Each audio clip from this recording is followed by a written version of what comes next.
Hello, welcome to Magic Today I'm going to be talking about a Samurai Lawyer build. I'm going to be, as I go through each option, I'm going to talk about how it mechanically helps as well as how it flavorfully helps, and if it's primarily important to the build or if it just is something else more to there. So, let's just get started. I'm using D&D Beyond because, well, it's just a really good resource. So, for the race, I'm going to want charisma, and might as well want the stats, so let's go with a half-elf. That's also going to give us plenty of skills, which is what we're going to need. Lawyers are pretty knowledgeable in a few things. And we're going to want wisdom. That'll be explained soon. And we'll go and grab dexterity. And I'm going to just go ahead and do the abilities next. We'll do standard array. I normally like to roll, but standard array is a good option for just showing out something for everyone to use. We're going to want charisma as high as possible. Get that wisdom. These could be our two highest stats. Next, we're going to need dexterity. This is going to be for multi-classing, and then we got the one that's going to give us AC. Between Constitution and Intelligence, I would put Intelligence higher simply for flavor reasons, as lawyers would have knowledge on things. Then we'll put the Constitution, and we're going to dump Strength. So the lore I'm going to see for this guy, he's going to be a noble. So we'll go ahead and do that right away.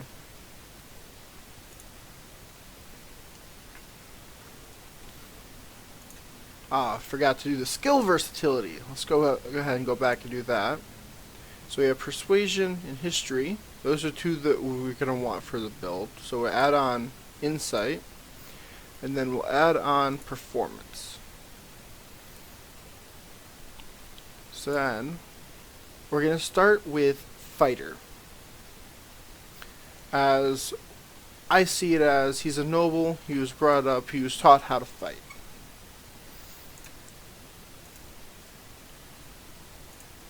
Alright, so let's give him skills. Ready to give him perception.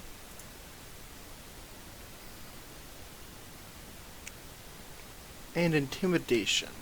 That is, he's got some presence to him. For our fighting style, I would say either defense or dueling. I would have gone with two-weapon fighting, but because of another option we're going to be doing, it won't really be that effective. Our AC won't be as high as other fighters, so we're probably going to go with defense. Now for the next level, we're actually going to be multi-classing. We're going to go into Warlock.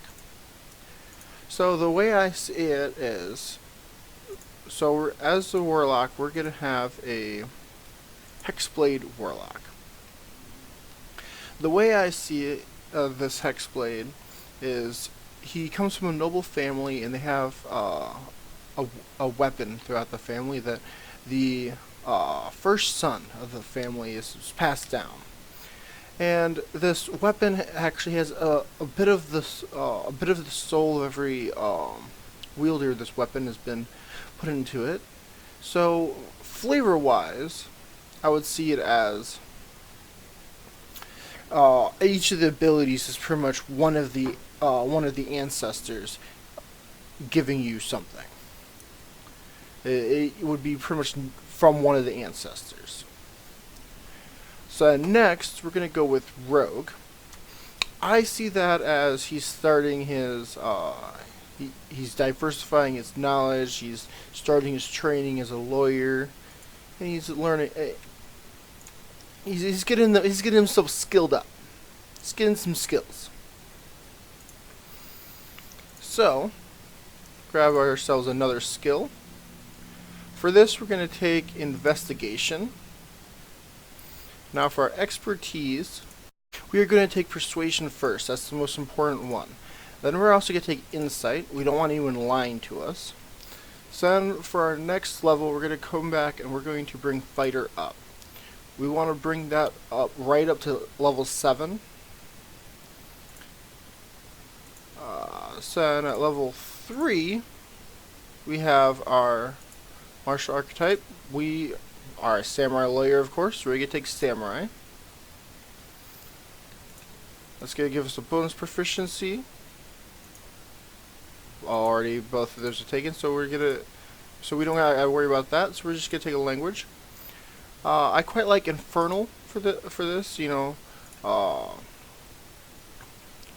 the devils are the ones that make the deals, devil in the details. You know, draconic is for quite a noble language. I quite like that as well.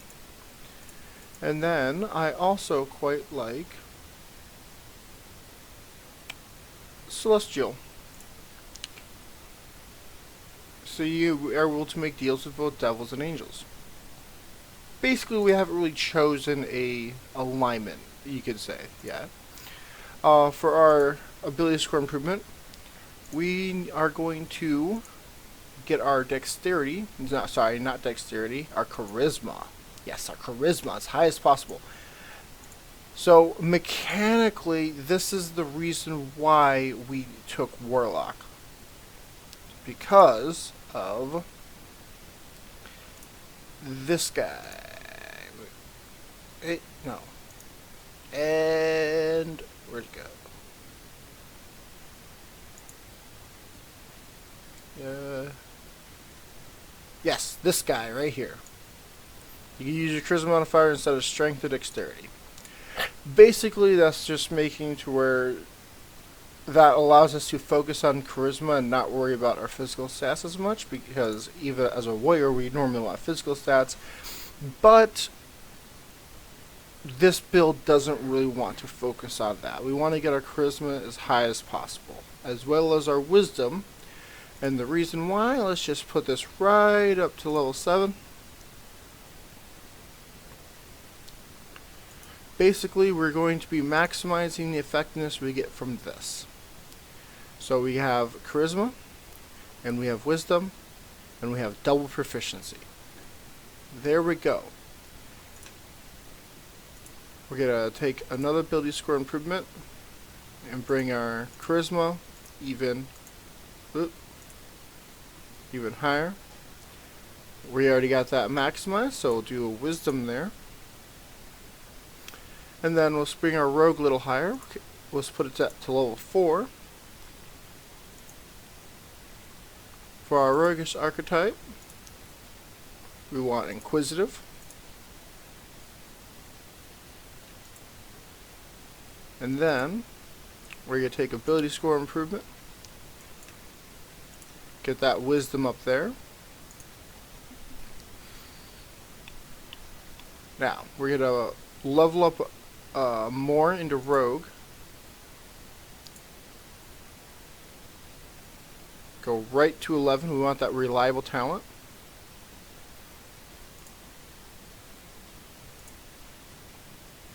So for our other two expertise, we're going to take performance. When a lawyer's doing his thing, he's got a good performance there. We're also going to take history, simply because that is going to give us our knowledge base.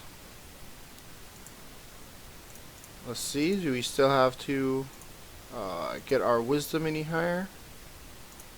We do, and we do. So we'll check here as well. Ability score improvement. Our wisdom is now done. So let's just do a little bit of dexterity. Let's get our AC up a little bit higher. Alright, so we can either bring Warlock to level 2 and get ourselves invocation, or we can bring our rogue up to level 12 and get ourselves another ability score improvement. So right now our dexterity is a 16, so we'll go ahead and bring our rogue up to level 12. Alright, so with that done, we are going to take a feat, and we will take medium armor master. That's basically to make sure that we have full benefit from our 16 dexterity. So, when we look at the character sheet, we are then able to see that we have a persuasion of 22. We have the reliable talent, so we make a persuasion skill. The lowest we'll be able to get is a 32, so we are going to persuade everyone. Alright, so let's just put a quick weapon on here. We're going to grab a short sword for purpose of sneak attack.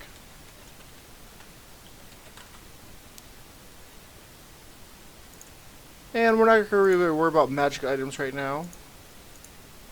But we're going to call this our Hexblade.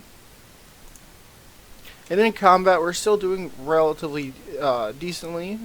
We have a plus 11 to hit, 1d6 plus 5, and we have sneak attack of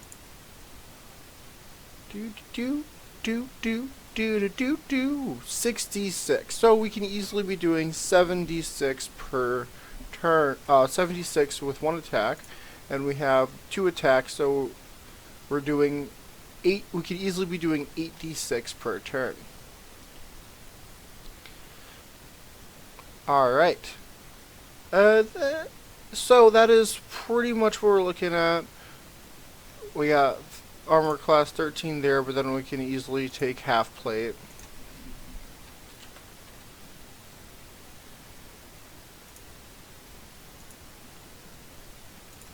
Which that puts our armor class up to 19. So that's not going to be as high an armor class as some other people. Spells, those aren't actually too important for the build. But the main thing you'll be trying to do when you use this build, you're going to be trying to convince people not to fight you. You're not really fighting that much. You're going to be looking to convince them. Where you're going to use this kind of build, you're going to be using this build in a urban type of setting.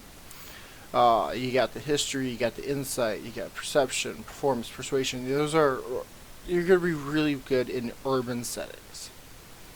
So, like if you're in a city, that's where you're going to be. You're going to be able to show off your talents the best. Alright, well, this is my first video. I hope people enjoy it. Have a good day.